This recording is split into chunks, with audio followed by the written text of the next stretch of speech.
My name's Auston Habershaw. I am a science fiction and fantasy author. I also am a lecturer in English and composition and literature at the Mass College of Pharmacy, which they now call MCPHS University, just to confuse everyone. And technically, the MCPHS doesn't mean anything anymore. It used to be Mass College of Pharmacy and Health Sciences, and then they changed it. It's a long story. But ultimately, it's the Mass College of Pharmacy.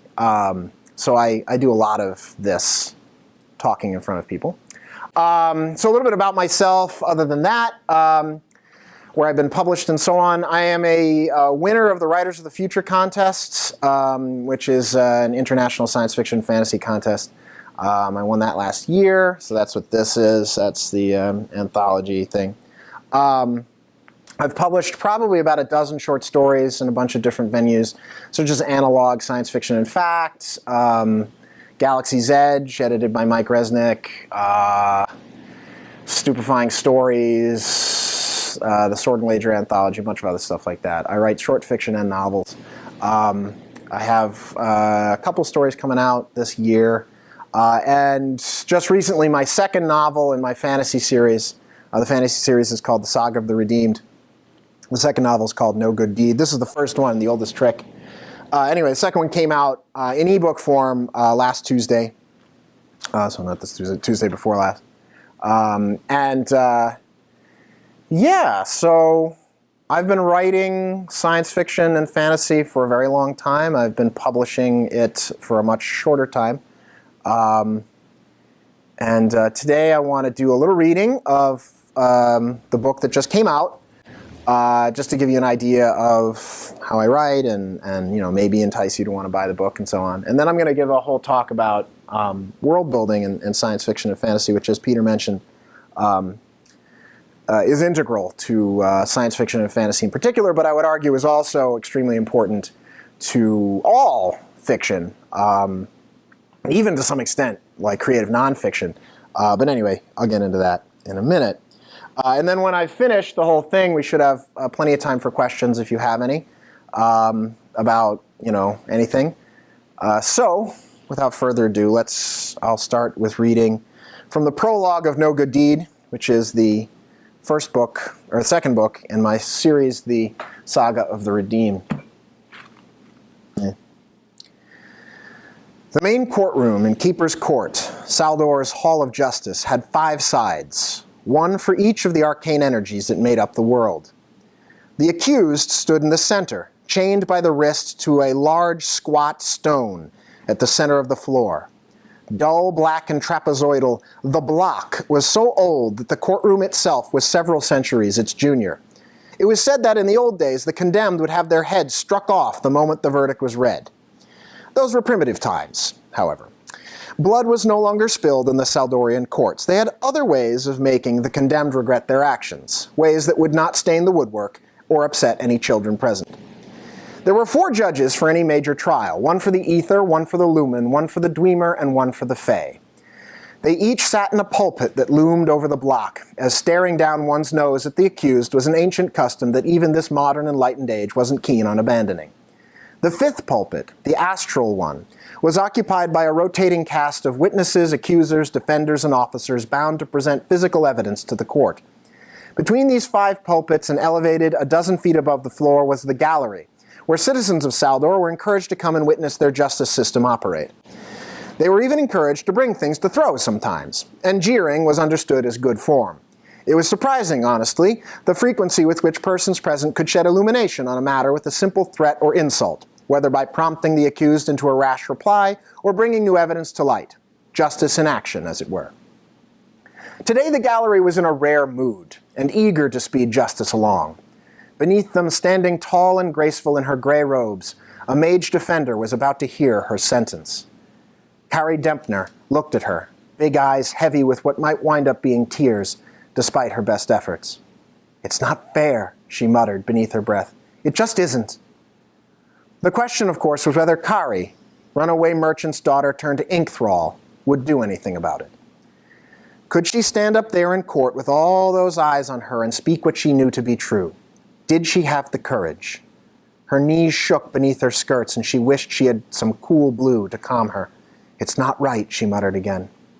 The howls of the mob drowned out her whispers. She doubted the rabble had even the slightest clue what the charges were, but to them it didn't matter. Corruption trials always brought out the worst sorts. There was no shortage of criminals in the gallery, as well as a smattering of moon-faced idealists and bitter conspiracy loons. To see their biases confirmed by the courts was too rich a confection for them to abstain.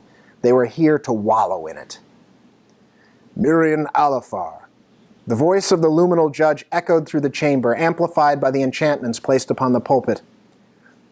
He was a frail old man in a white robe too large for him and a wig that seemed likely to slide over the front of his crumpled face at any moment. Arthritis had bent his hands into claws that could barely cling to the white orb he bore. "You will stand, please." A scent wafted past Kari's nose, cologne, probably of a Krallian make, expensive and too liberally applied. Its cloying odor sent icy needles dancing down her spine. It meant one thing. "Why, Miss Dempner, what a pleasant surprise." A voice, soft and gentle as a baby's hand, whispered breathily in her ear.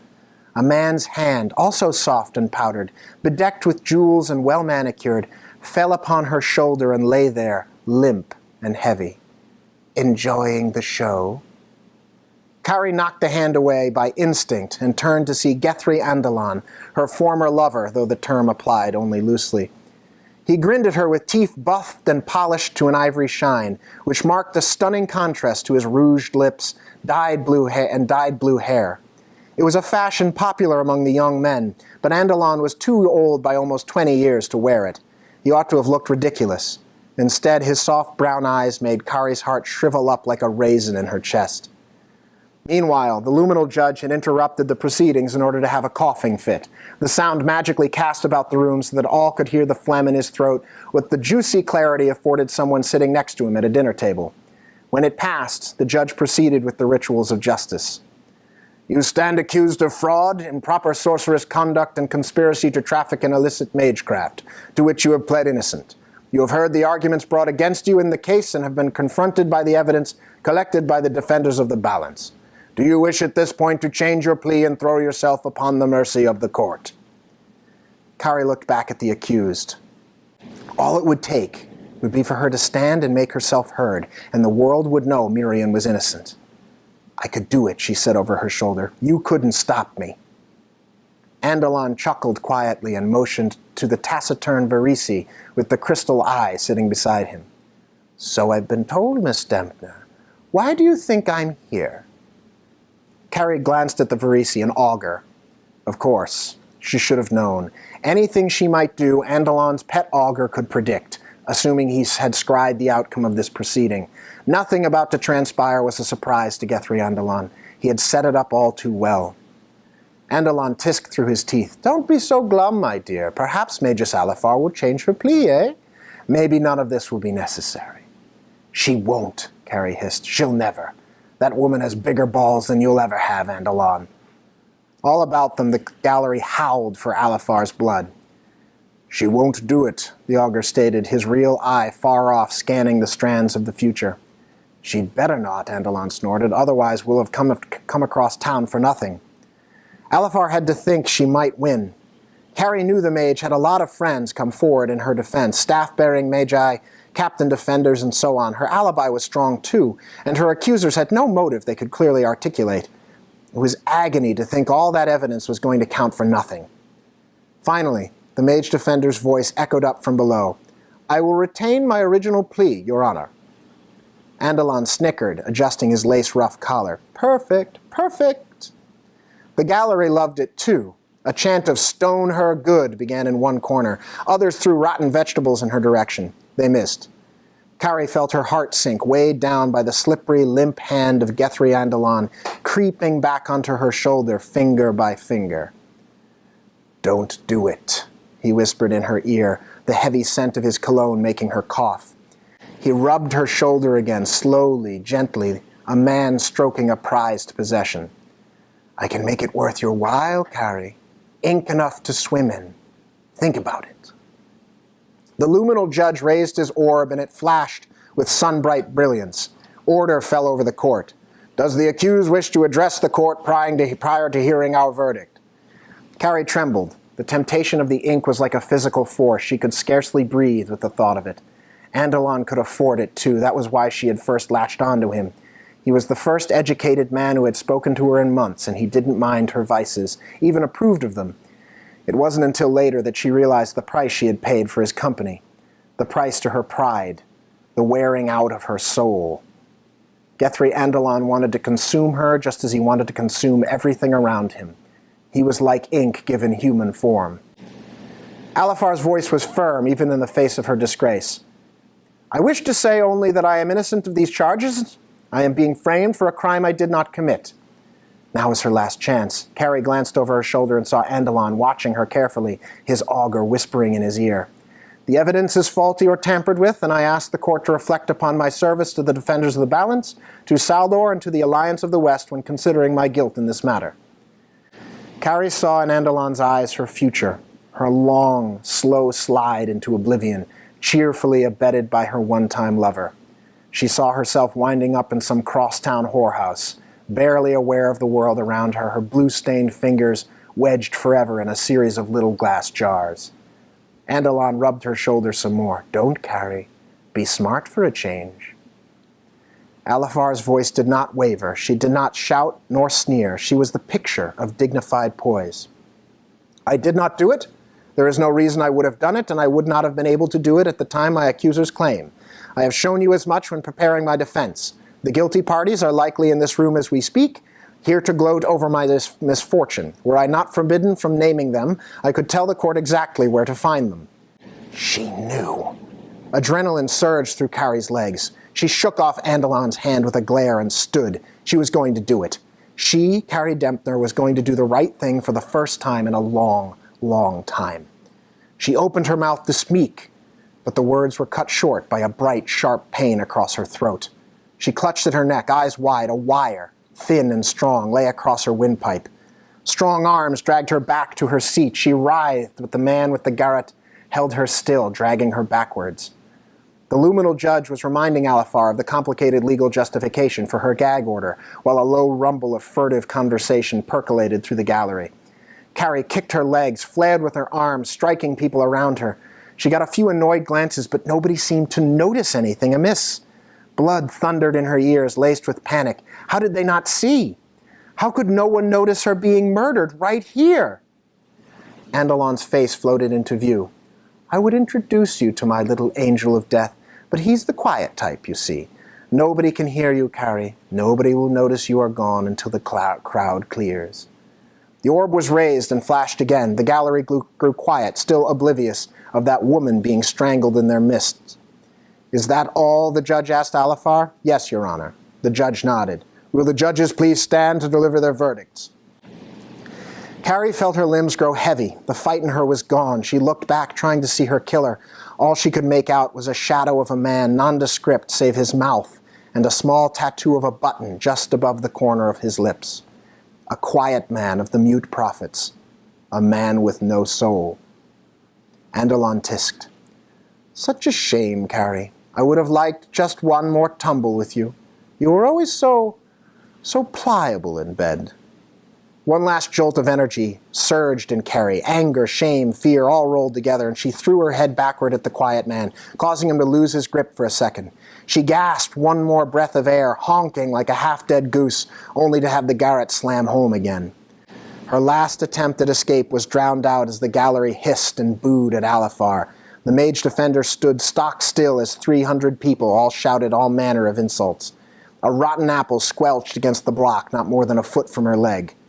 The luminal judge raised his orb and restored order again. Everyone settled down. The theatrical portion of the event was over. The old judge's voice came to Carrie as though in a dream. "The judge of the lumen finds the accused to be innocent."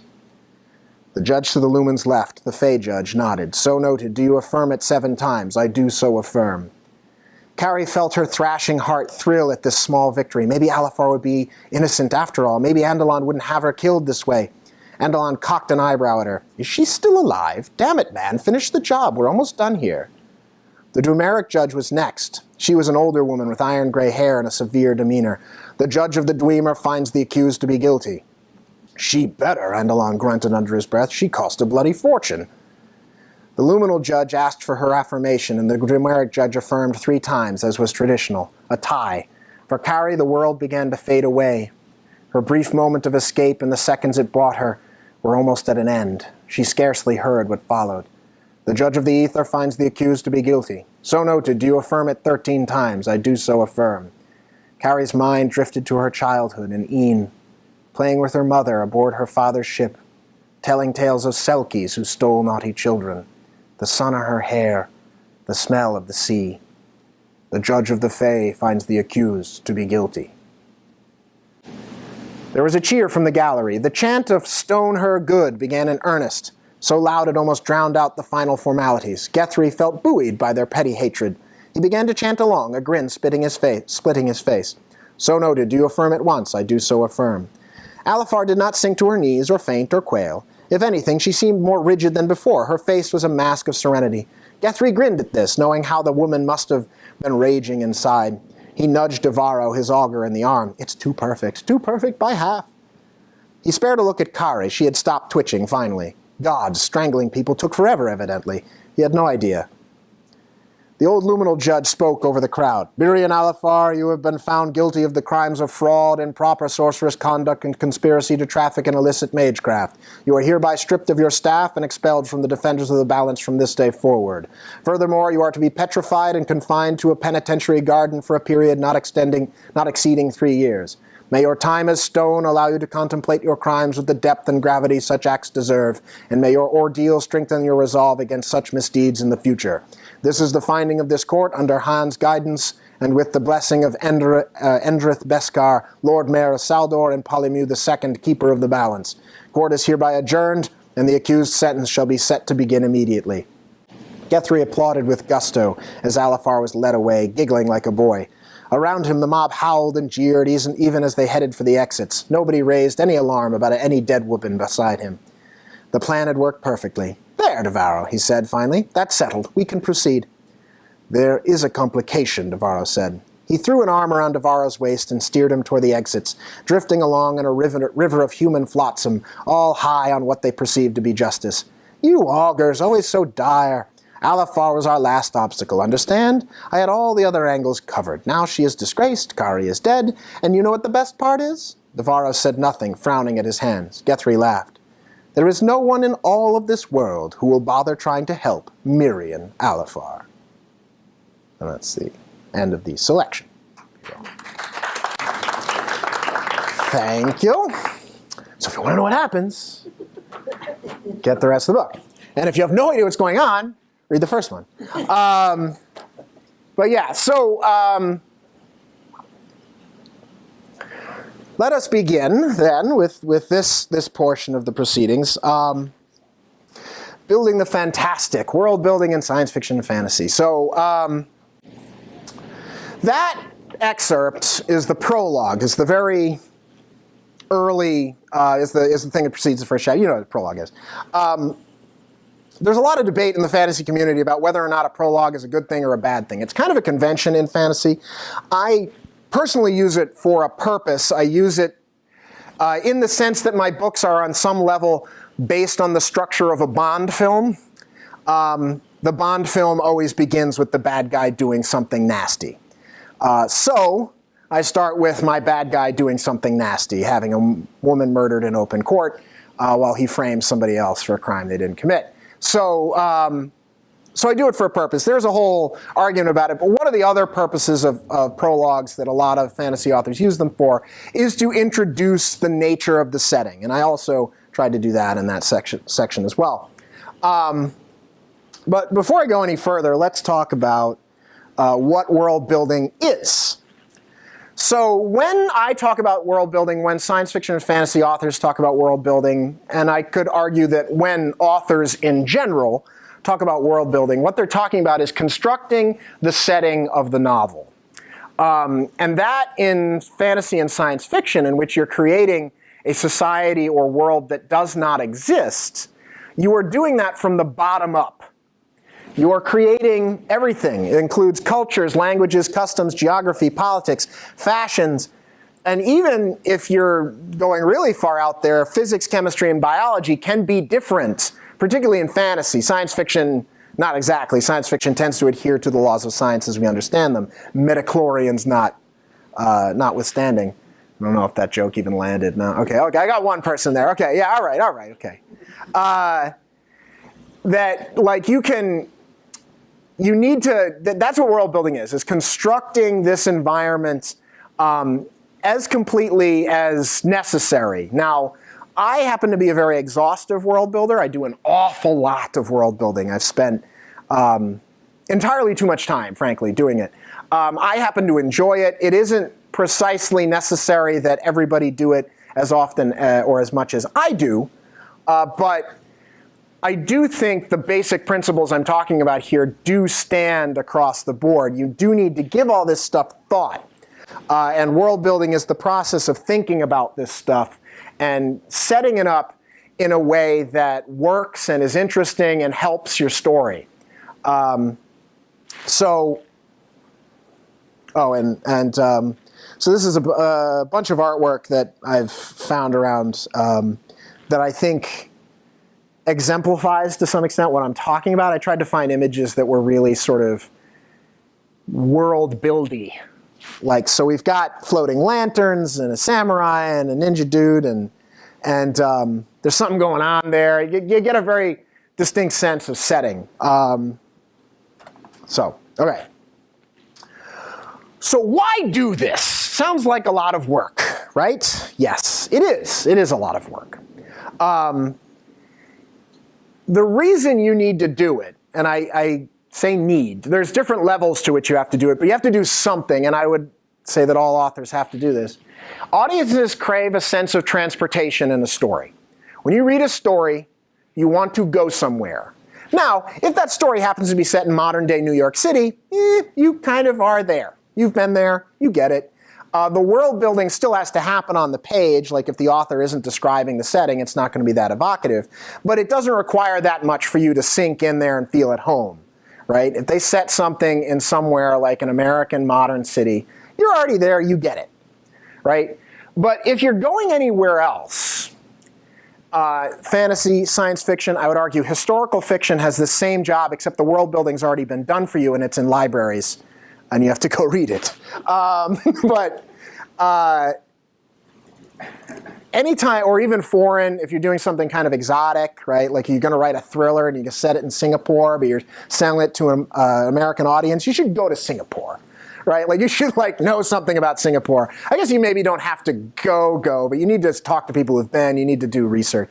The idea is to create this environment that I think there's one author, and I can't remember who said it. I think it might have been Stephen King, who said he wants you to fall through the hole on the page, right? You start reading that chapter and you're like, boom, you are somewhere else, right? And world building enables that to happen. If you do it well, it will happen like magic. If you do it poorly, it will do the opposite thing. You'll be like, what the hell is going on? This doesn't make any sense. What? What's that thing? Like, if you don't do it right, it won't work. And it can actually make things worse. If you do it well and you pay attention to it and you do it conscientiously, it will enhance that, that effect. So, we want to be immersed. I think one of my favorite bits of world building is, and I don't know if anyone here has read it, but the first chapter of William Gibson's Neuromancer. Anybody familiar with Neuromancer? If you're not, it's a seminal work of science fiction. It is the origin, to some extent, of the cyberpunk genre, and it's a magnificent book. But his first line is, "The sky above the port was the color of television, tuned to a dead channel." And right there, you're like, okay. And then you fall in this hole where you are following this guy Case. And Case is strung out on methamphetamines. And he is running from guys he thinks are trying to kill him. And he is living in this future society where if you die, they roll you in a gutter and sell your organs. And you are like, whoa, what is happening? You have suddenly been sucked into Chiba City outside of, I think, Kyoto, in Tokyo, in the near future, and it is amazing. And you don't really know what's going on for a little while, but you're there. Like you're with Case, you're over his shoulder, and you're like, man, this guy is not okay. Bad things are gonna happen to this guy. He's trying to rent a gun. He's trying to rent a gun from some kid in an alley. And the kid's like, come back 1 hour. And he's like, anyway, it's amazing world building. And other guys do that as well. Other authors have done that very well. And if you do it really well, you fall in that hole on the page. Okay. So if you're thinking about how to do this, like how do you actually do it, right? For me, and I should stress there are probably 1,000 different ways to do this. There's probably as many different ways to do this as there are authors. And that's something I would throw out there for all writing advice you receive, pretty much, almost all. Everybody has advice that they're like, this is the way to do it. And then there's like 20,000 people who do it totally differently and are just as successful. So that's a caveat that goes with all writing advice. But worlds usually begin with a high concept, and I think this is kind of hard to avoid, which is that sets the tone and purpose of the world. So if you want to create an alternate, different environment, you've got to come up with there must be something in your head that you want to try out. Like, what would happen if we lived in a world where all, I don't know, alter some strange rule about the world. What would happen in a world in which the internal combustion engine was never invented, but everything else happened, right? What would happen? And suddenly that's your thing. Like that's what you're going to cook with. That's what you're going to try and create. Like Jim Butcher's Dresden Files. It's an urban fantasy series, which is really, really fun, tons of fun. The high concept of that world is Harry Dresden is the only practicing wizard in the Yellow Pages. Not magician, wizard. Right? So he always has people, the first scene of the first book is a mailman delivering him mail to his office and him saying to Harry Dresden, so do you do birthday parties? And he's like, no. No, wizard, not magician. And so Butcher creates a world in which there is a magical world that exists in parallel with our own, which is very common in urban fantasy. Harry Potter, for instance, is young adult, but it's also a sort of form of contemporary or urban fantasy, where there's a magical world in parallel with the regular world. But in this one, it's sort of a noir detective story in which Harry Dresden is a guy who is kind of on the outs with his magical world, and he's working in the real world as a wizard for hire. He has a magical parole officer because he committed an offense in the magical world, and his parole officer has a magical sword and shows up every once in a while, make sure he's not doing bad stuff.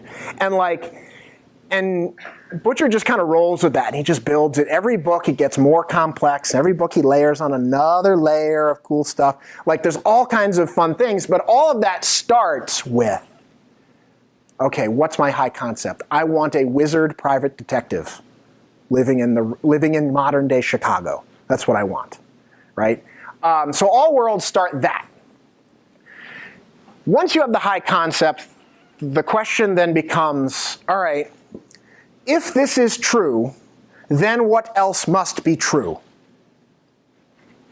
Because if you start with a high concept and then you're just like, yeah, well, there's just one wizard. Boo! Boo! Boring. No fun. Okay. No. Let's think about this. This guy had to learn it somewhere, right? Where did he learn it from? What did they teach him? Why is he doing this instead of wizard things? Why doesn't he live in a tower? Why doesn't he just make, use magic to get people to just give him money? Why does he have to do this? So there must be rules. He's not allowed to do this. Or maybe magic isn't powerful enough to do that. And as a writer, you have to decide, well, which is more fun?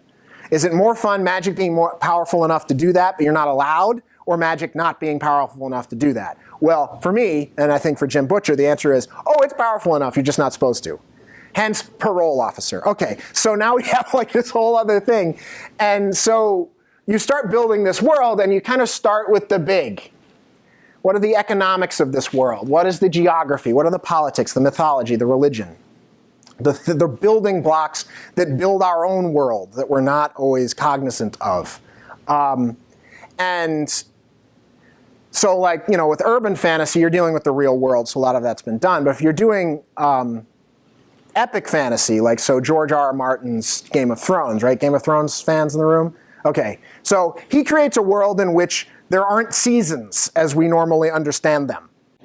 Winter comes occasionally, randomly, lasts for a certain period of time, then it goes away, and it's summer for however long, right? Okay, that's weird, right? That's pretty weird. And he's going to set a political thriller, essentially, a intrigue-based world, and sort of riffing off the War of the Roses in the midst of this world where winter and summer kind of interact, and there's all this stuff in the background.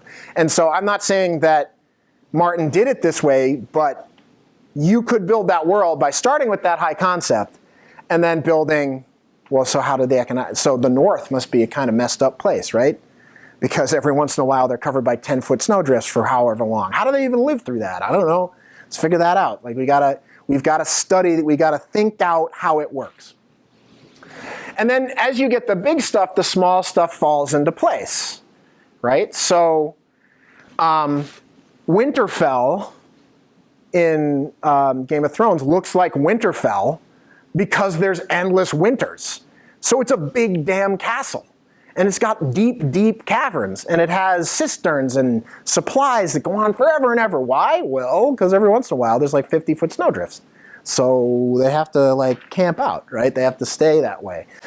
Customs, right? The culture of the North versus the culture of the South. Why are the Lannisters like the Lannisters and the Starks like the Starks? Well, that's because of the big stuff that influences them. This, by the way, is true in our actual real world, right? Like, why did Europe end up like conquering most of the world? Well, we spent the most amount of time killing each other because of our geography. Like you can argue that the reason why the British Empire was, and Europe in general, was as successful as it was colonizing the world because of the Alps.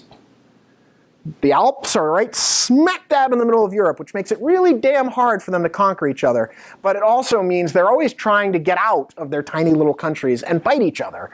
And they had massive wars that lasted forever and ever. You look at China, it's a slightly different deal. They have all this really usable, easy to traverse coastline. And then the Himalayas, which no one goes to. And so the empires were established very early on, and their internal struggles were less severe.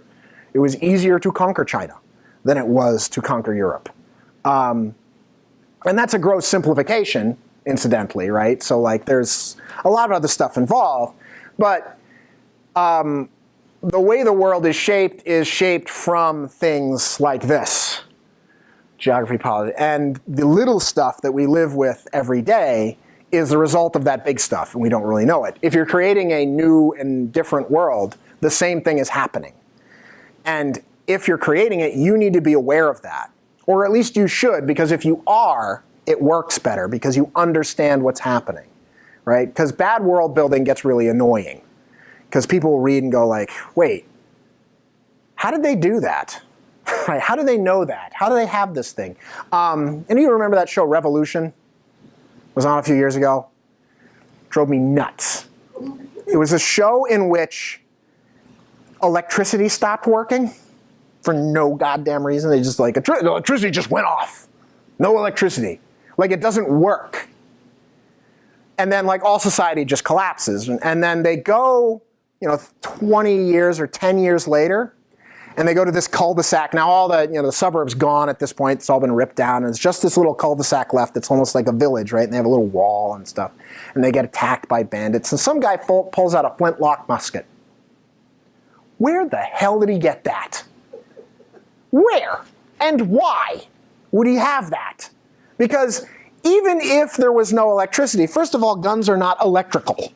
So, and the reason they created flintlock muskets is because their foundry technique wasn't sufficient to build the kind of metals that we need. But we now understand that foundry technique, and so maybe it would be harder to get your hands on like an assault rifle or a handgun or something. But you can, and also, by the way, where did all the millions of guns that already existed in this country go? that this guy had to go to whatever lengths it was, break into a museum, to steal a flintlock musket, which sucks. You're sitting there going like this, and you're like, what is, or like, some people like crossbows. I'm like, okay, that makes sense. You could make that in your backyard. But like, a musket? What the hell? And then like, no one has trains. It's like, seriously? It's been 10 years, guys. Somebody didn't make a train? Another person, another character's like, well, I'm from England and my children are back in London, but well, now that the electricity's gone, I can't get across the Atlantic Ocean. I'm like, oh yes, because no one's ever done that without electricity. It's like, get in a boat and go east, and you will hit something and be closer to your kids. And you're trying to tell me you wouldn't do that? Like, with all the boats that are made out of fiberglass, just throw a lot of food and water on a boat and go east. You can do it. People do it all the time. They did it for ages. Anyway, that kind of stuff bothers the hell out of me. That show, I couldn't watch it. I liked the characters and I kind of liked the conflict, but as soon as I got into it, I'm like, this makes no sense. None. Setting informs character and conflict. When you win the Writers of the Future contest, you get to go out to LA. And when you go out to LA, you meet with a bunch of big-time science fiction author people. So like Tim Powers and Dave Farland and Orson Scott Card and all these other people. And they do this workshop with you. And one of the things Dave Farland, who's the editor of the author of the Rune Lord series and a bunch of other stuff, one of the things he said was character comes from setting, which I do think is true. Character, people, come from where they live, right? Like, you can even, like, as residents of anywhere, you can say, like, well, even if it's, it's a grand generalization, but people from such and such a town are like this, right? Now, that's not really true. Obviously, there's always exceptions, right? Which is true. But there is sort of like, people are products of their environment, right? Right. Right? You meet somebody from Russia, they're often going to drop their articles. They will not say, I am going to the store. They will say, I am going to store. Why? There are no articles in Russian. The Russian language does not have articles. So they have a hard time figuring out what the hell they are, and so they don't bother with them. They don't use them.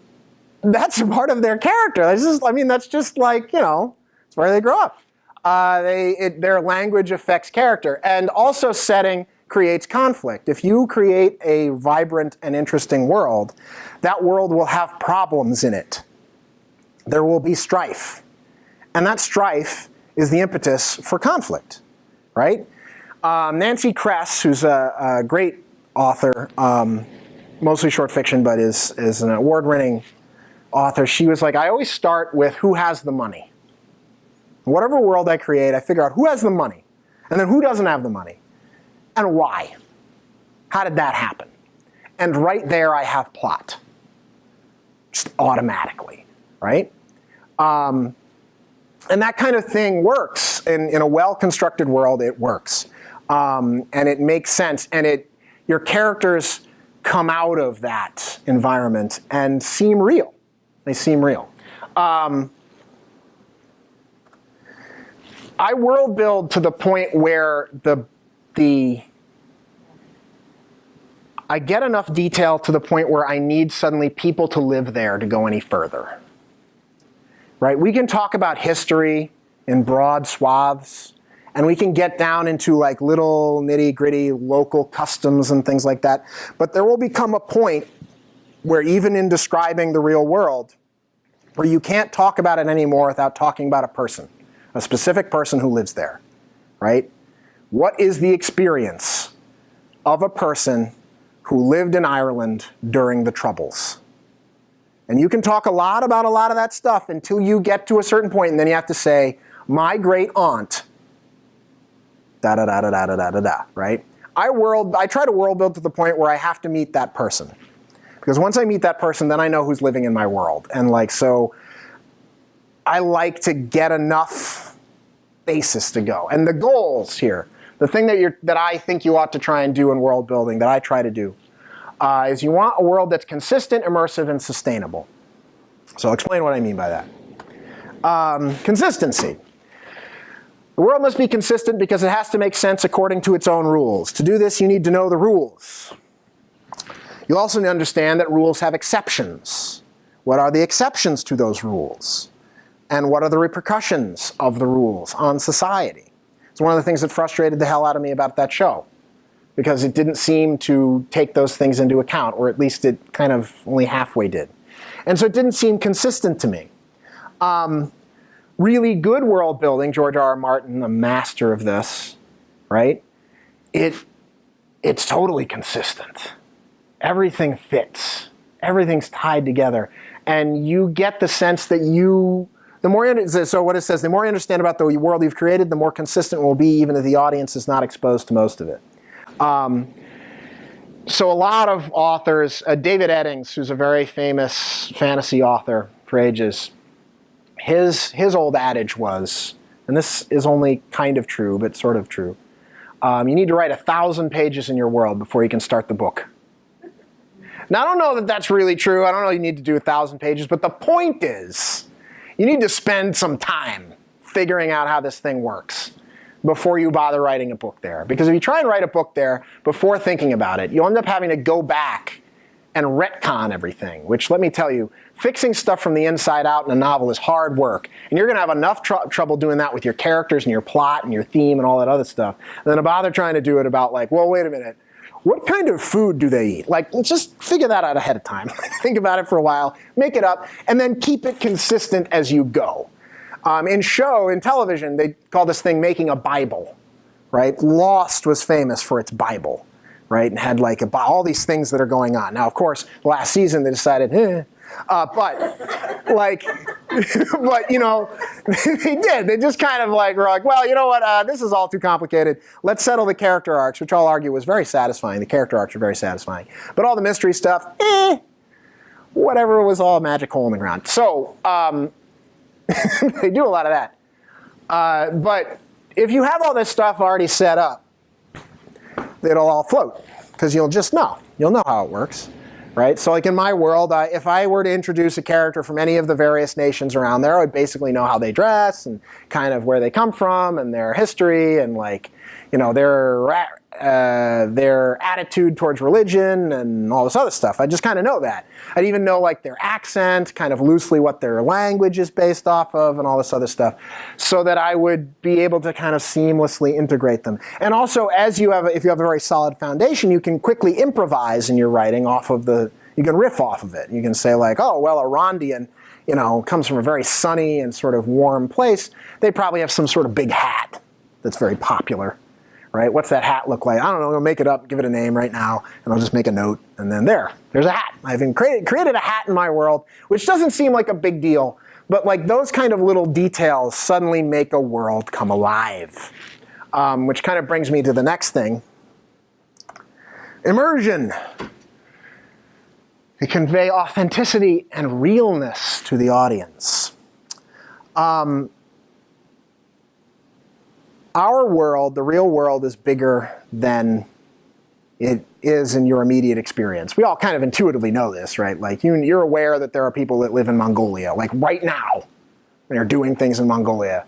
Do you think about it all the time? No. Are you going to talk about it all the time? Of course not. That would be weird. But it's there. It's present.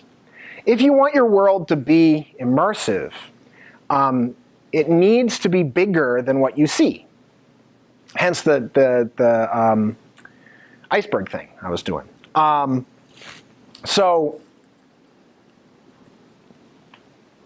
to do this, small details can answer big questions. So little stuff can tell you a lot about how that world works. So for instance, in Neuromancer, as I referenced earlier, the fact that Case has to go in an alley and try and rent a gun tells you how available guns are. It tells you a lot about the structure of that world, just that little detail, right? The fact that it's being rented to him by a kid tells you a whole other thing about his society, which is it's a mess, right? Right? And then, like, all this little stuff, he has this other character in the first chapter, this guy, Dean, who is an importer, exporter, smuggler guy, right?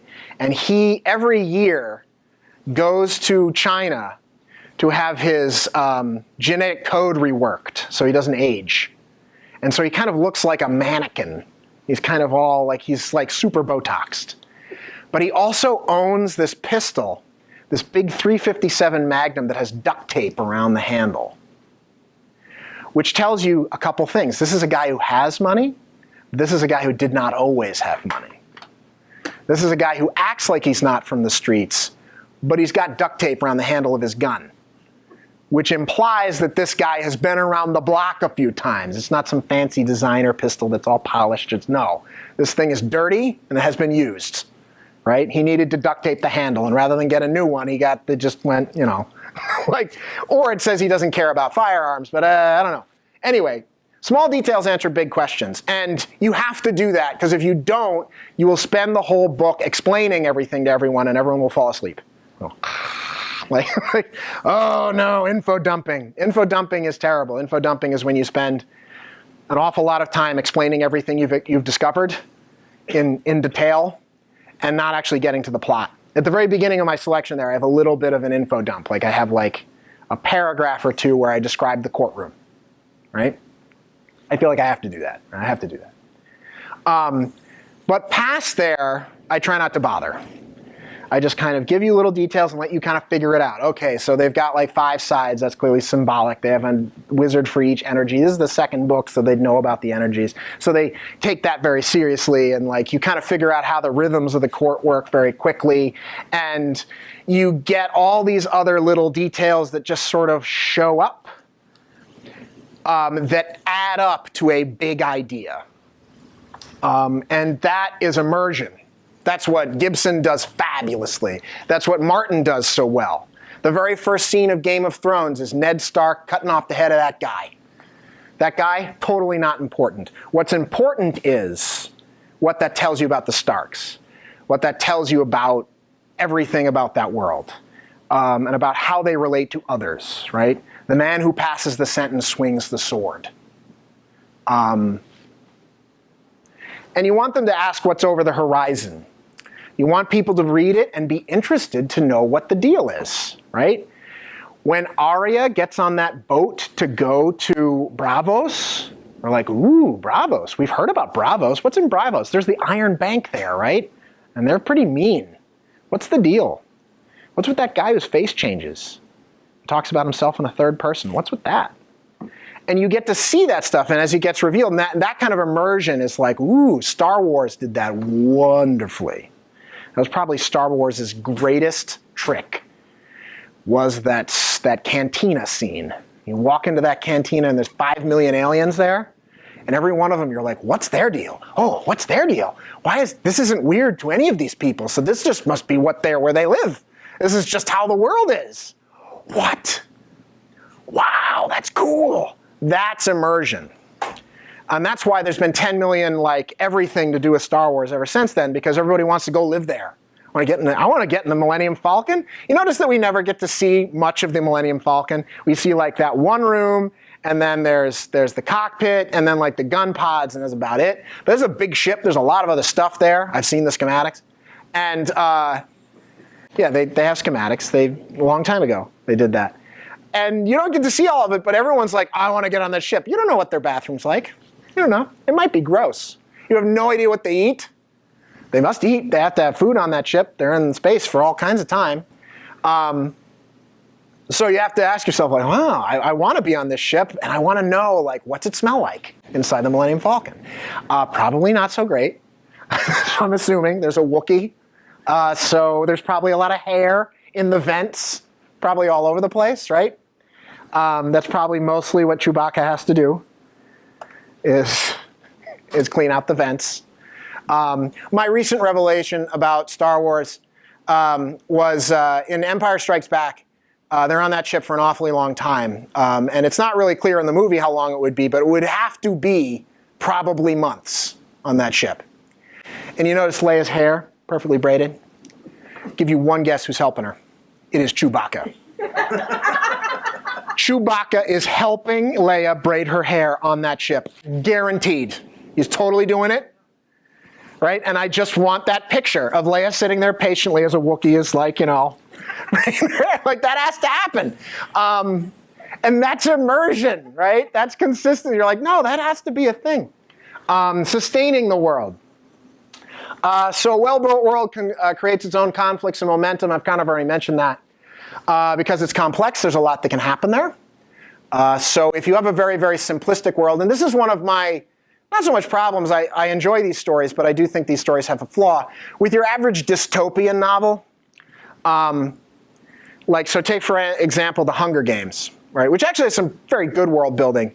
That world is small. It's pretty small. There's not that much that can happen there. All the things that can happen are happening. There's nothing else. And like, to a certain extent, the Hunger Games make no real sense because any government would know this is a bad plan. We keep killing their children every year. Sooner or later, they're going to hate us and do something about it. So maybe let's not do that. But anyway, so dystopian tends to simplify the world for a totally different reason. So Animal Farm, right, for Orwell. The whole point of Animal Farm, it's a parable, not quite a parable. It's an allegory. It's an allegory for communism, and you're simplifying it and creating this other world to tell a story, to say a thing. I prefer fantasy and science fiction that creates worlds that stand on their own, that do have echoes for the real world. I think that's important. But I don't think the point is to make up a world just to make a statement. I don't really like didactic world building in which they're getting all preachy with you, and you're like, okay, I get it. It's a allegory for whatever. I would prefer a world that is more complex than that, because our world is more complex than that, and I think any world should be pretty complex and have all kinds of ups and downs. Even dystopias have their good times, right? Like there has to be something fun to do in Nazi Germany. I admit it's a terrible place and it's a miserable, but I bet there was probably some bar there that was pretty awesome somewhere that maybe the Nazis didn't go, or who knows, right? I realize by saying that, people are like, wait, no, you can't say good things about Nazi Germany. I'm not saying Nazi Germany was a good place. My point is all societies are layered, right? There are all kinds of different things going on at the same time, even if the majority of the place is evil, right? So take Mordor, for instance, right, with the orcs. That looks pretty terrible, right? But as the joke goes, there's probably 100% employment, right? Everybody's got a job. Right? Here, get in line, dig. Right? Very low skin cancer rate, and all kinds of other things. Or what do orcs do in their spare time? Clearly they must have spare time at some point, right? What do they do? Where do they go? But Tolkien's world building is different. It's not quite allegorical, but it's mythical, so it's not really. Orcs aren't so much people. But I do like stories that make orcs into people. Like Mary Gentle's Grunts is a very fun book about the orc side of the equation. What's it like being an orc? And there's this whole thing where the orc explains he's in front of the evil necromancer and he bangs his head on the floor because the necromancer loves that. But the orc explains that because my skull's so thick, it doesn't really hurt that much. He doesn't know that. But it's just sort of a thing we do to make it look like we're subservient. And it goes on, and it's a fun book that way. Anyway, because it's large, there's always more characters to meet. Star Wars is a great example of that. You just keep going and you keep meeting more interesting people. Star Trek, same idea. Game of Thrones, same idea. You're always going to meet some new noble house, and there's going to be somebody who's really interesting, what's her name, Lyanna Mormont from this last season, the little girl who means business, right? The young girl who, someone comes up to tell her something, she's like, and they're like, okay, she's 10. That's cool. There's all kinds of that stuff going on. And world building is the art of the slow reveal. You cannot tell everybody everything about your world right away, as much as you want to because you love it so much. Yay, my world is so cool. And you're I want to explain how everything works. No. You do that, everyone goes, they all want to kill themselves. And they're like, why do we need to do this? You got to do it slowly, just little bits and pieces until by the end, by the end of Neuromancer, you live there. You get it. You know how his deck feels under his fingers. You know exactly where to get drugs. You totally understand how all of this fits together, and you're like part of it. You get the rhythm, right? And that only happens in bits and pieces. If Gibson sat there and just told you all of it, all up in the front, first of all, he never would have sold the book, and second of all, you wouldn't read it either. You'd go like, okay, forget it. Frank Herbert's another great example of that, like Frank Herbert's Dune. You get thrown in head first into the deep end. You're like, what is happening? Why is this lady making him stick his hand in a box? Like, what is going on? And then by the end of the book, everything makes perfect sense. You're totally part of that world. You get it. You even know their little like slang and everything. And then I put this quote here. He that breaks a thing to find out what it is has left the path of wisdom. It's a quote from, I think, The Two Towers. I can't remember exactly. No, it must be Fellowship of the Ring. But anyway. There's also a tendency to want to blow up all the stuff you made in a world, right? A lot of people like to end their novels with like the whole world blowing up and everything cracking apart, but that doesn't happen that much, right? First of all, it doesn't happen that much, and second of all,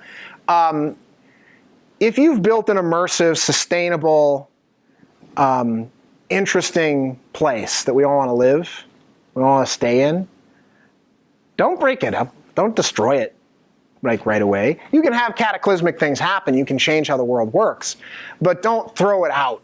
And I think there's some people that do that. I think some things that have happened, like the end of Lost, for instance, they just kind of went, boom, okay. Which was too bad. X-Files did the same thing. Now, television, they have this other problem, which is like they want to end the story, but the network's like, no, this is making us money, so you keep going. And so they end up running out of steam, which is too bad. But and the British do it much better, because the British are like, no, it's only going to be 4 episodes, and that's it. Or 1 season, and then we're done. Except for Doctor Who, which never ends. But Doctor Who itself has a long, sustaining world and all this other stuff that makes a lot of sense to it. So anyway. All right. So that's what I have to say. That's why I think world building is important. That's why I like doing it. And I think it is interesting and helpful. So what questions do you have for me about what I've talked about or anything else? Yes, sir. What are your thoughts on worlds that are like, so what I'm really thinking of is the Marvel Cinematic Universe. It starts in here, where we are in the real world. But then as it goes on, we can't follow history exactly as things are happening. Yeah, so I really dig what the MCU is doing. Now, it's riffing off, of course, like 30 years of comics, but they're condensing it into a couple movies, or a whole bunch of movies, actually. Which I think is really fascinating. I'm sort of alarmed no one else has done this before, except I guess Star Wars, but not even really. What I think about it is that I think what they're doing is the best way to do what they are trying to do, which is create this alternate Earth, which any superhero story is an alternate Earth. And the thing that superhero stories usually do is they're like, well, there's just one superhero and it's this one story, and then like, that's it, we're done, haha. And that was what most of the superhero movies did up until we got to about the MCU, the Marvel Cinematic Universe. What Marvel did in the comics first, so like DC Comics existed before Marvel, and they did a bunch of stuff, but they did the same sort of thing. Like they all exist in their own universes, right? There's Gotham City and Metropolis, and like they don't travel back and forth, and they're sort of separate. And then Marvel came in and was like, no. If we're going to create one superhero, they're all going to end up living in the same place, and that's going to mess with the world. And the Fantastic Four have an influence on the X-Men, and the X-Men have an influence on the Avengers, and the Avengers have an influence on Spider-Man, and like they all kind of end up interacting. And the Marvel did it very, very well for a very, very long time in comics, and it got more and more and more complicated until like it got way too complicated, and then they killed everybody in the Infinity War, and then they brought everybody back later on, and then and then they reboot this world every couple times because like the story just gets totally out of control. But I think what they're doing is exactly right, and the thing that they're doing is they have all the people making the movies talking to each other and saying like, okay, so we're doing this thing. Why don't you give a shout out to it there? And one of the things that I find most disappointing, of course, is that Sony and Marvel are not the same thing. So the X-Men are sort of in their own universe and not connected to the Avengers. And Spider-Man's kind of traded over, which I love. But they're a really great example of the slow reveal, because they add a little bit every time. Like you hear about Stark Industries all the time, and Stark Industries, I think the first Incredible Hulk movie was pre-Iron Man, right? I believe it was. Yes, and they reference Stark in it. Like Stark Industries is referenced briefly, but then later on it becomes a bigger and bigger thing, and the next thing you know, everybody knows who Tony Stark is, and it all kind of interacts, and it all makes a cohesive kind of sense, which makes it immersive, which makes it sustainable, and which makes everybody want to live there. Everybody wants to be a superhero in the Marvel Universe. Everybody wants Tony Stark's autograph. It's really cool. So anyway, I don't know if that exactly answers your question, but it is an example of what I'm talking about. It's on a much grander scale than something an individual author might do, though you could do stuff like that. I mean, heck, Robert Jordan's Wheel of Time series has easily as many characters, so. Yes, other questions? Yes? How do you keep it all straight? Okay, so that's a good question. One thing is you can create your own Bible. You can just write things down. And I have notebooks and notebooks of stuff. Some people will keep a running glossary as they go. They'll create a word, and then they'll go, I don't remember this word. And then they'll even have a separate document that's searchable that'll have the thing in it. But I think basically you need to take your notes, and you need to keep it all fresh. And the big way to keep it all fresh is you have to keep rereading your stuff, and you have to make sure that you're present in the world before you really start writing about it. Because you'll do other projects and you'll kind of forget a bunch of stuff, and then you'll come back. And you can't just jump right in. You got to go, okay, let's look through all my notes and let's read my old stuff, and then you kind of get there. And you basically have to be the world's biggest geek for your own place, which makes perfect sense. It has to happen. But all those people out there who are super Star Trek or Star Wars or Marvel fans or whatever, who know everything there is about the world, really the author should be the first person that's like that. Right? So you should just kind of live and breathe your own little ideas for a while. And then keep lots of notes, because not everybody's memory is perfect, of course. But I always have a notebook with me, though not right now, of course, so I've violated my own dictate. But I always walk around with a notebook, and ideas strike me. So I'm always creating a couple different worlds at any given time, and one of the ones I'm doing is based off ancient Greece, and I've been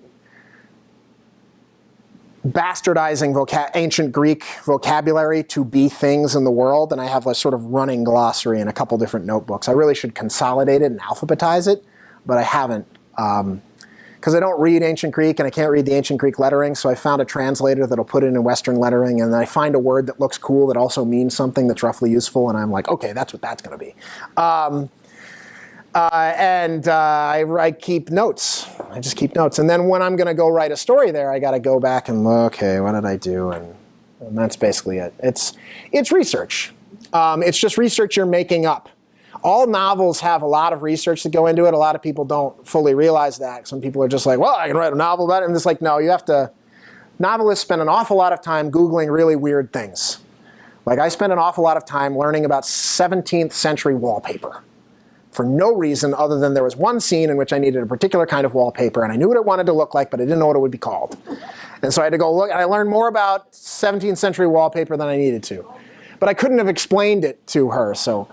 But it's in my head. So anyway, so that's right. So there's another, yes, sir. Can you explain the high concept that you had in mind when you were writing? Yes. So there's kind of two. Well, yeah, two. The first high concept is I wanted to write a world in which magic was tantamount to science.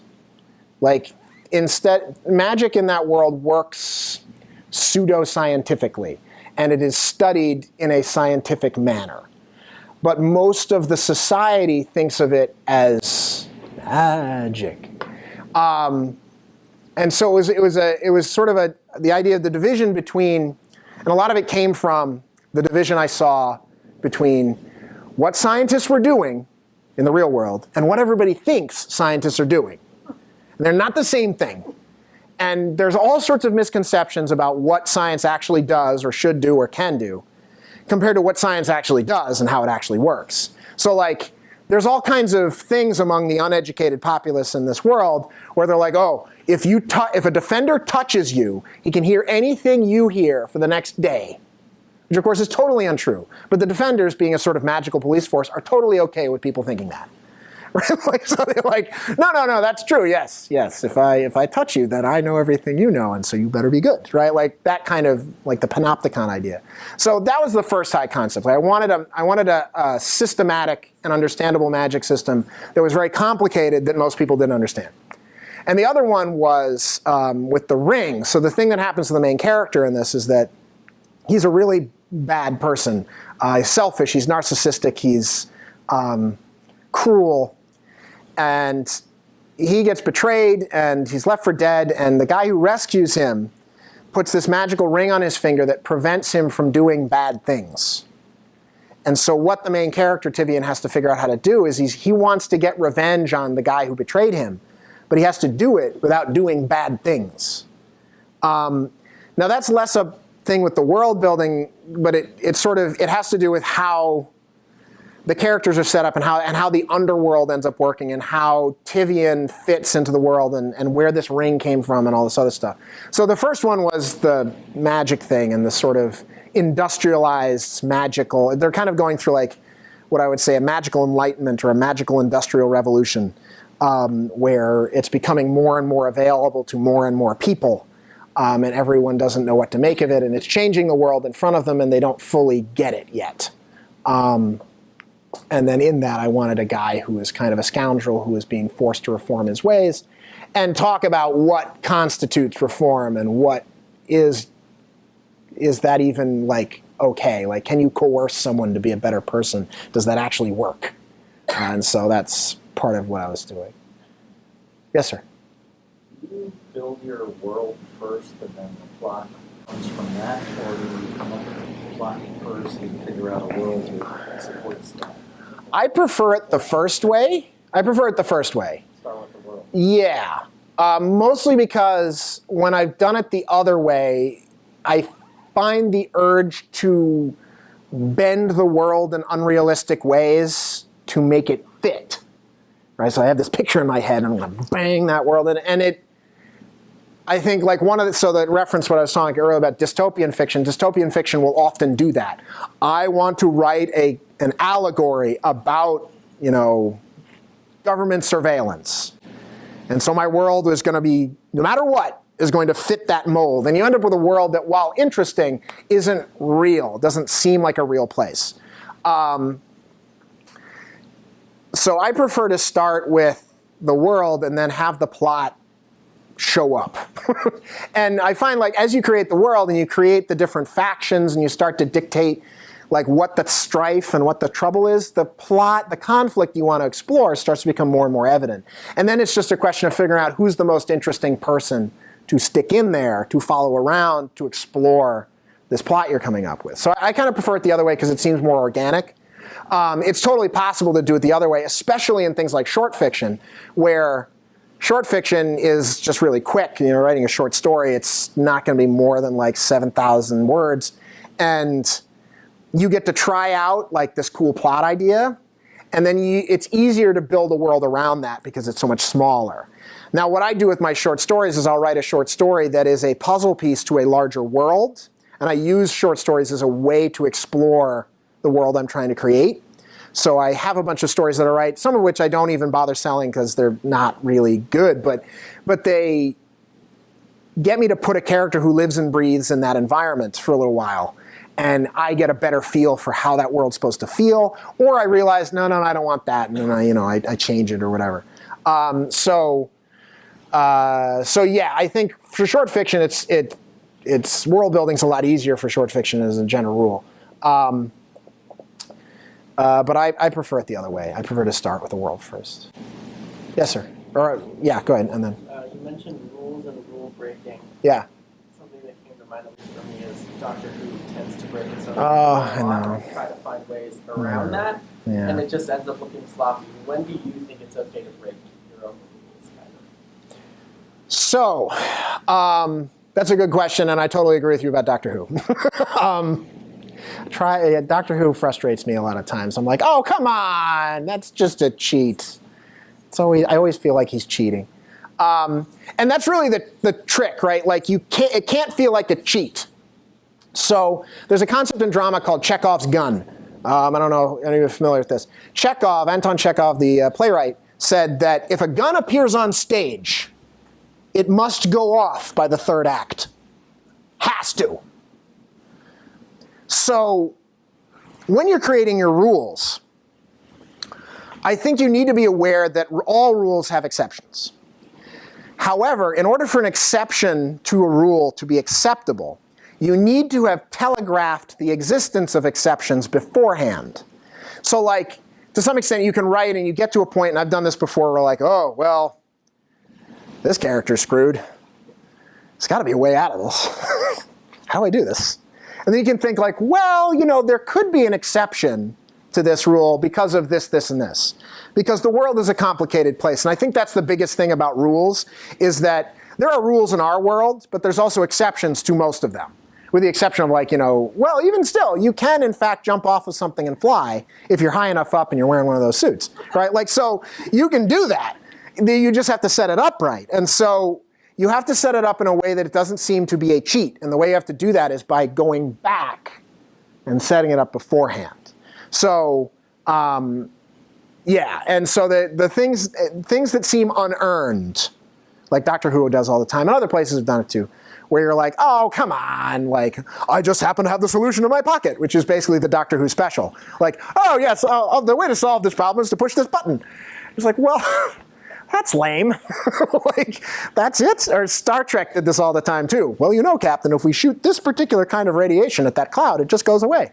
Oh, well, thank you, Data. You could have told us that 15 minutes ago. We would have been out of here already. Yeah, you gotta set it up in such a way that it seems earned. And I think the Chekhov gun thing is the best way to do that. You can break rules. You don't have to tell people that the rules can be broken, but you need to set up a way that when they look back, they're like, oh yeah, can totally see that.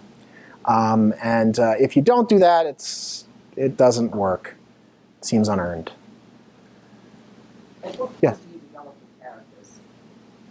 You have your world. Yeah. You have in mind what the story's going to be. You have good, you have evil. Do you then plug in people as you go along, or do you have them in mind before? So theoretically, if I live by my own rules, the characters emerge during the world building process, which does frequently happen. But sometimes, actually in the case of this one, the character pre-existed. He just didn't have anywhere to live. Like, I had his voice, I had his look, I had the whole thing down, but he was homeless. Anywhere I put him, he just didn't fit. And I didn't really create the world for him, but I created a world, and then I figured out, oh, he could live here. And then I put him in there. So ultimately, where characters come from is I try to create worlds that have pre-existing conflicts of various kinds, of economic and cultural and religious and other type things that, pre-exist. And then as I get further along and I get into things like culture and like political factions and things like that, I start to think of like, how could this be interesting? And the thing that isn't interesting is you create a bunch of warring houses or warring alien races, and then you create all these alien characters who war. Well, yeah, okay, like that's not that interesting. What if, though, you create a character who was raised to be this warlike guy, but then decides to be a pacifist, and then tries to make friends with all these other warring races. Well, okay, now that's interesting, right? He'll probably get blown up. It's pretty dangerous. And that's conflict. That's interesting stuff. So I will create the fabric of the world and then try and find people. I find, and I go to Neil Stephenson on this. I don't know if you guys know who Neil Stephenson is, but another great science fiction author. Neil Stephenson in Snow Crash says, all the interesting things happen on the edges, in the areas of transition. And I think that's also true in fiction, in that, like, when you create a world, if you have somebody that lives inside the homogeneous society and is homogeneous in that society, that's not a character, that's just like a piece of furniture. It's an archetype at that point. You want somebody that is on the fringe or in some way sticks out and is different. Not necessarily because you have to tell a story about outsiders, but you need to tell a story about somebody who is interesting. And interesting people are in conflict with something. Their world, their lives, their spouse, their kids, their job, right? They need to be in conflict with something. And therefore, they need to not totally be comfortable in the world they exist in. And I think it's fair to say that a lot of real people, I might even say most of us, are uncomfortable in the world we live in some way.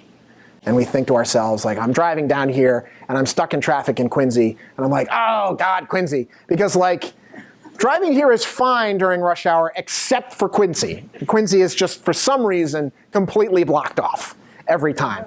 It took me half an hour to get through Quincy, and then 10 minutes for every other part of my ride from Dorchester to here. And it's like, what is wrong with you, Quincy? I'm in strife there. Now, that's not enough really to build the story off of, but you probably could. I don't know. You could figure out something. Anyway, yeah, I think they kind of emerge from the contours of the world itself, much in the same way that we emerge from the contours of our own world. Other questions? Yes? When did you get this strong desire to write a book? I mean, I know you're always interested in writing books, but I mean, high school then? That's a long story. But I think I have always wanted to tell stories. Even from when I was a little kid, I remember we'd go to my Uncle Jack's house and I would get my cousin Dawn's unplugged electric guitar, and I would stand in front of everybody at like Thanksgiving and tell stories about like talking animals. That made no sense, I have no doubt. I was like 4 or 5 years old, but I loved doing it. And so I've always liked telling stories, and I've always been around storytellers. My dad, for instance, has a ton of great stories, and he always used to tell me those. But I didn't know how one did that as a profession. I wanted to, but I didn't know who did that.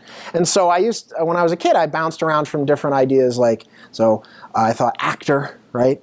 But they don't actually write the stuff necessarily. So then I'm like, well, movie producer, they produce it, right? But that involves actually just like money and organizing people. And they are no doubt involved, but it's not the same thing. And then for a while, I was like stand-up comedian. So they tell everybody about their lives, right? And that's like storytelling professionally. But then, no, it's just all jokes. I don't really want to just do jokes. And then I figured out writer. Probably in high school is when it clicked. Like, oh, wait, people write these things in English class. And I could do that, and they are still writing them now. And yeah, that's probably when. But it was always, I would say, it was sort of a lifelong compulsion with me. Some people come to writing much later in life, and some people just have a brief fling. But for me, it's sort of persistent. Summer in 7th grade when you wrote your own Yeah. world. Yeah, I know. I said just make sure you get it. Dungeons and Dragons, that was a big entryway Make too. sure if you're going to do it, write your own world. Yes. Was there always a science fiction interest? When did you get to that point? I was always into science fiction and fantasy stuff. I read The Hobbit in like 4th grade, and they had a big book of Greek mythology in the Foster School library. And I read it cover to cover. It's like this big. And I was fascinated. It was so cool. And I really loved that stuff. And I saw Star Wars when I was a little kid, and I just always loved going out into the new, interesting worlds, and that's true even when I'm not reading science fiction fantasy. I like to read stuff that takes me away from where I live. Like, if you try and get me to read a novel that's set in Boston, I would probably rather shoot myself. But If you set a novel in Boston in 1900, I'll read that, right? Because that's different. That's weird. That's cool.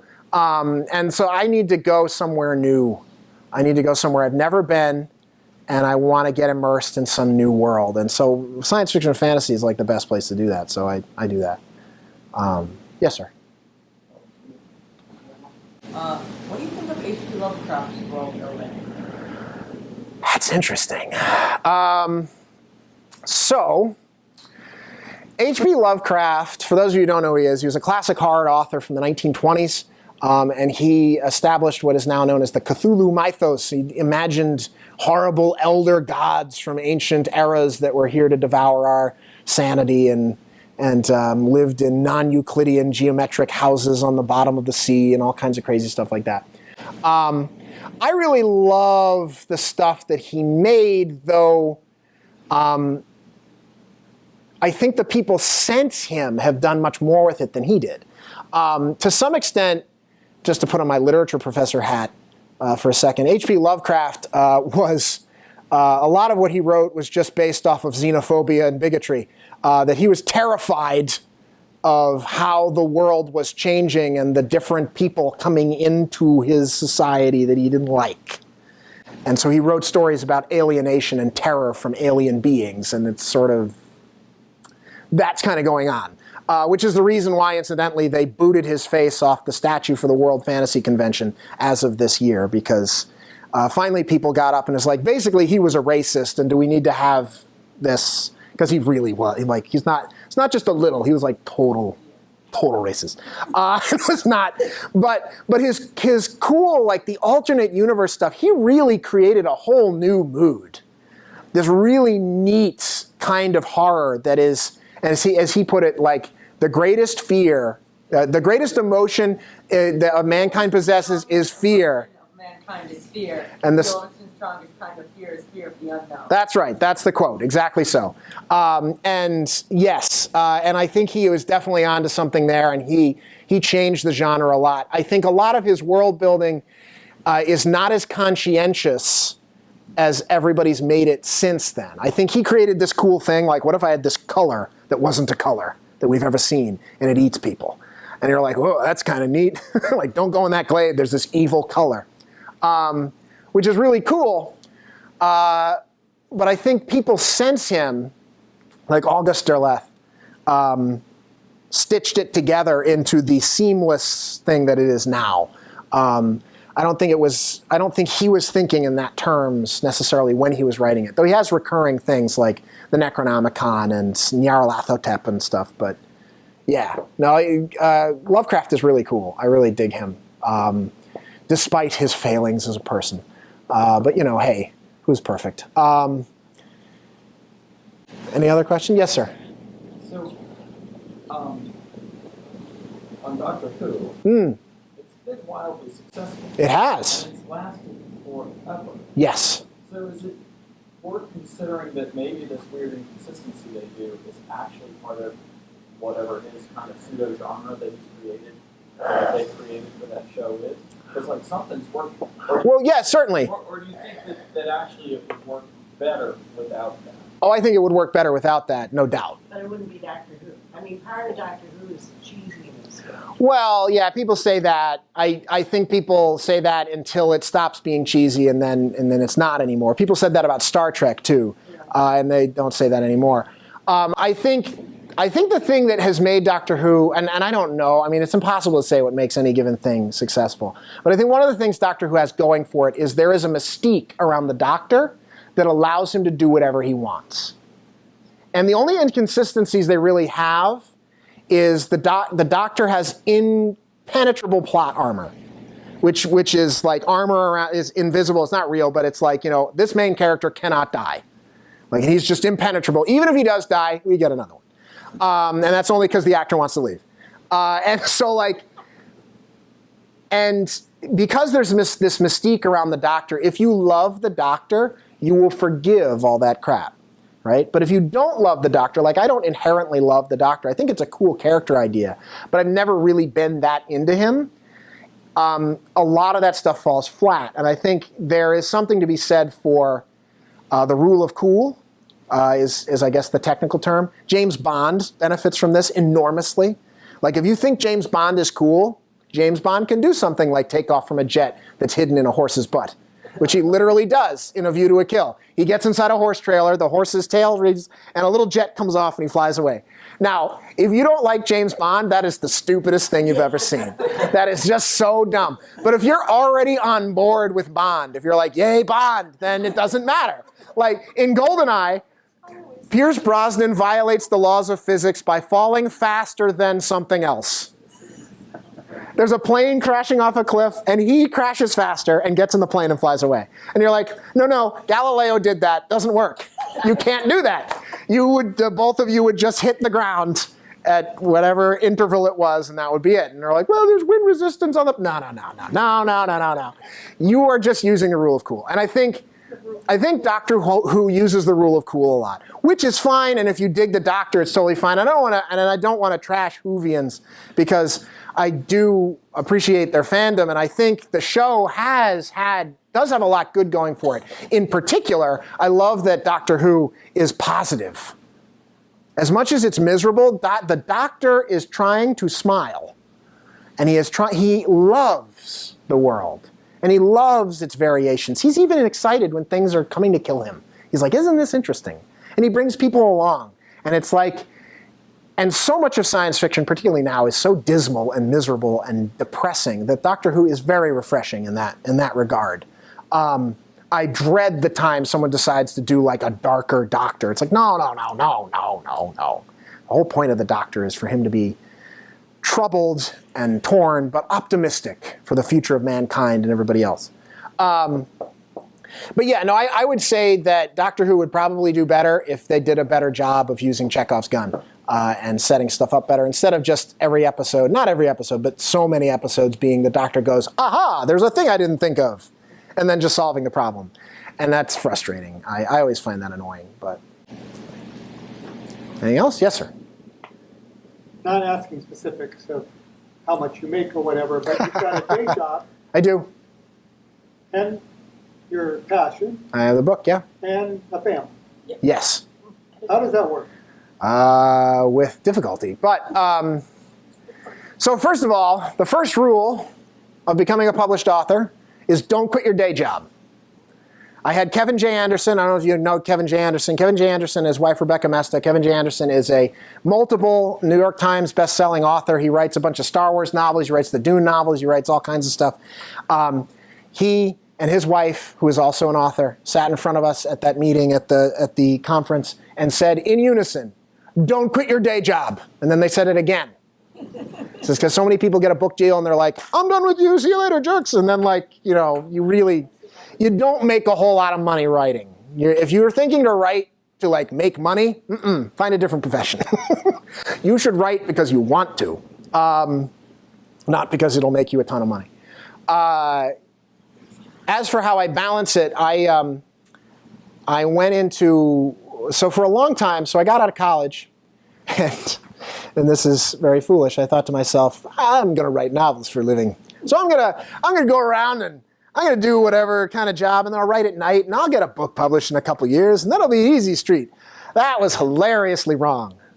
The good news about that is I worked a bunch of odd jobs for a couple years, and I did all kinds of weird stuff, and I got to meet all kinds of strange people, and that's very helpful if you're an author. But what I eventually did is I went back to teaching, and I started teaching in college, and I found that the academic year and writing work together pretty well.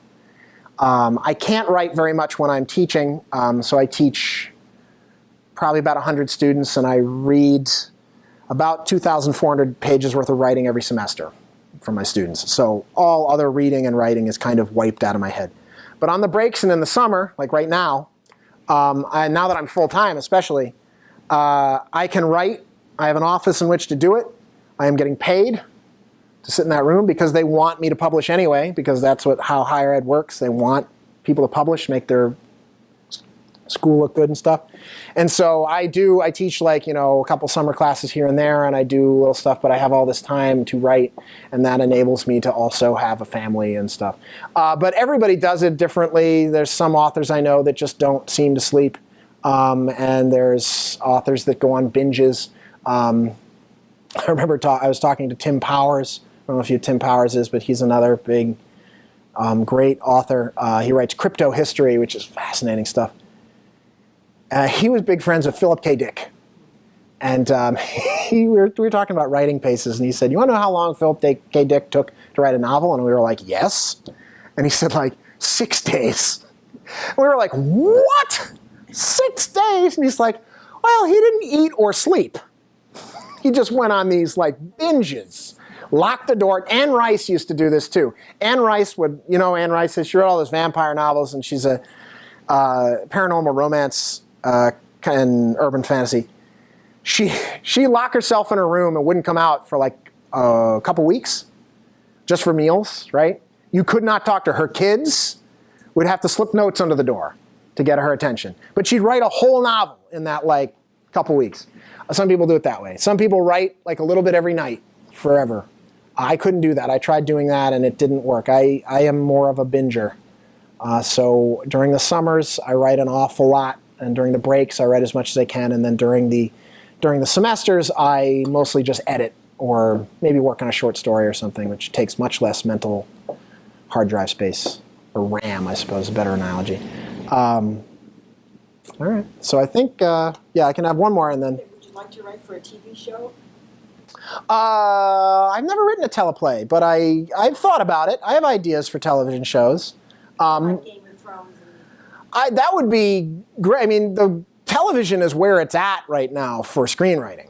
Like, they are really doing some great work on television everywhere, in all genres. That's a great thing. But it's not really where I'm aimed. I aimed myself when I was in grad school. I was getting my MFA, and I did both screenplay and novel stuff. And I could have pointed myself either direction. I went towards novel mostly because I was more familiar with it as a form. I'd read a lot of screenplays, but it was still kind of new to me.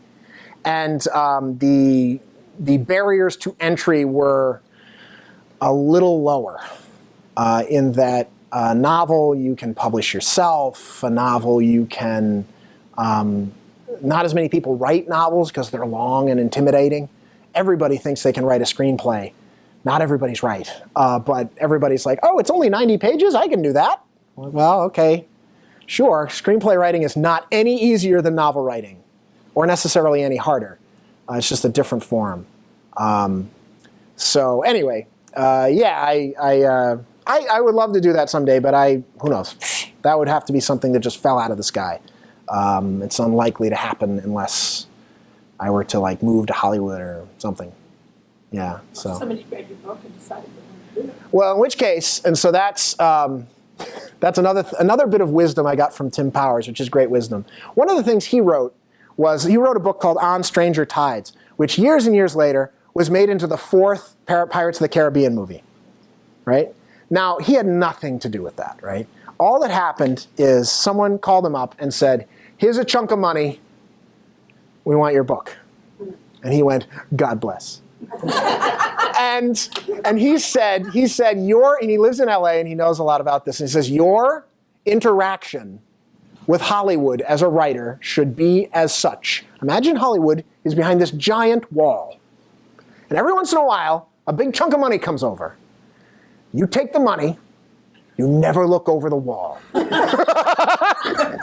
And he said, I had a friend of mine, I can't remember the author's name. He said, I had this friend of mine who had a bunch of his books made into movies, and fans would come up to him and was like, I can't believe what they did to your books. Can you believe what they did to your books? And he would motion to his books on a rack and say, they did nothing to them. Here they are. You can read them. They did nothing. They just paid me, and they did their thing, whatever they wanted to do. And we asked him, would you care if someone took your book and made all the characters talking hamsters? He's like, no. They pay me the money, go do whatever you want. I don't care. I'm writing my books, you just give me the money, see you later. And I think that those are words of wisdom. Those are because many are the author who have gotten mad at Hollywood and for all the good it's done them. If anything, the worst case scenario, nobody makes movies of their books anymore. And that's a lot of money. That's a lot more money than you usually make off your royalties. So, yeah. Anyway, I think we are just about out of time. So, thank you. Thank you all for coming. Yeah, and buy my book. Buy my book. That is the rule. Thank you.